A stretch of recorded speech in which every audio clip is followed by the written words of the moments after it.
Hey everyone, hope you're doing very well. What you're about to watch here is a clip that I was going to include in a vlog, however it didn't actually fully fit in, and so I'm going to upload it as a standalone video because it is quite fascinating. Also, quick FYI before we jump in, I might be a little bit off the grid for the next 2, 3, 4 days because tomorrow and the day after I am running a 2-day intensive French lesson and I'm going to make a pretty cool video out of it.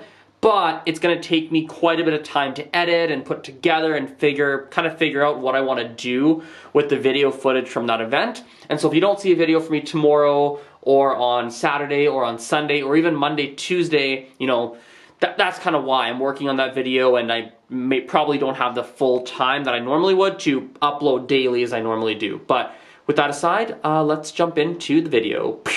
And so I want to start a little bit of a discussion on what it means to be fluent, because I've noticed over time that every time you speak to someone, they have their own particular definition of what this word actually means.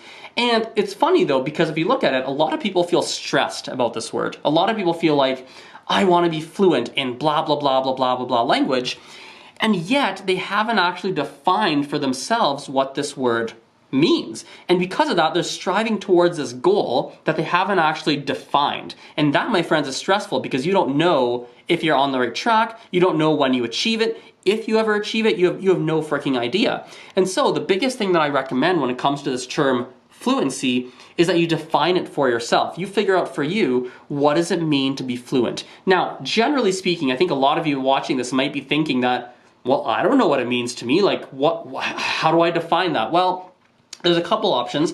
I'll give you like a general blanket definition that hopefully works for a bunch of you, but I recommend that you also go on YouTube and Google and start to search like, what does fluency mean? What does it mean to be fluent?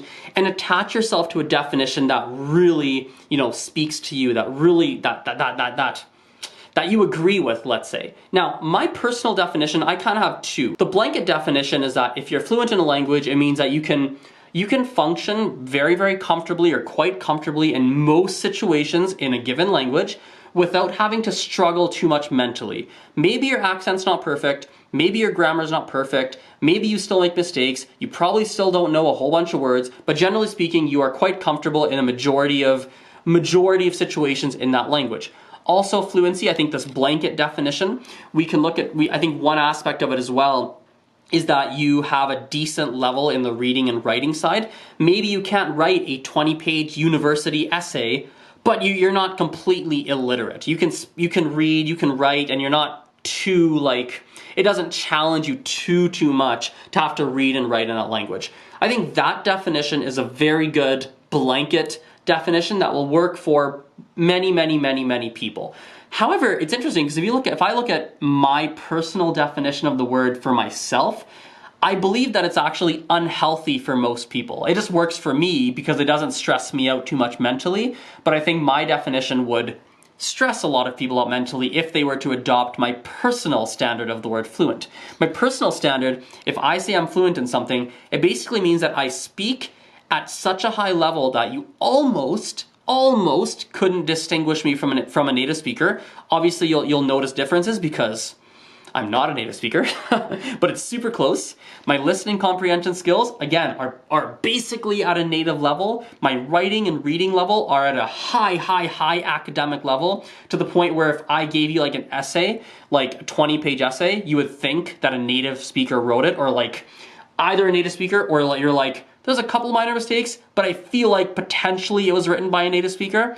In other words, you're at such a high level in all aspects of the language that you are comparable to an educated and intelligent native speaker. But I understand that for a lot of you that would cause quite a bit of mental pressure, and so that's why I don't recommend that for everyone. It just works for me because I don't know, I like that challenge. I like pushing myself towards that. I really enjoy it. But again, for the majority of the world, I understand it's actually not healthy for a lot of people. So anyway, I'm actually curious what your definition of fluency is. I'd be curious. Either send me a message on any of the social media networks in the YouTube description, or let me know in the comments. I'd be very curious to hear what you think or what your personal definition is on this word. So anyway, we will wrap things up there, and I'll see you next time. Bye for now.